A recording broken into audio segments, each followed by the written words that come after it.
The United Nations released a report on Monday that confirmed the use of sarin gas in an August 21 poison gas attack in Damascus. Inspectors concluded that 330mm rockets able to hold 50 to 60 litres of the nerve gas were used in the attack on the outlying area of Ghouta. Low temperatures that night allowed the gas to spread more effectively, killing more people.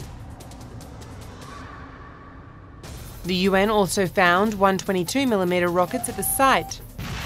Such weapons are only being used by government forces, so the report would not implicate Assad's regime. The report is the most significant proof for the United States that the al-Assad regime is responsible for the deaths of more than 1,400 people in the attack.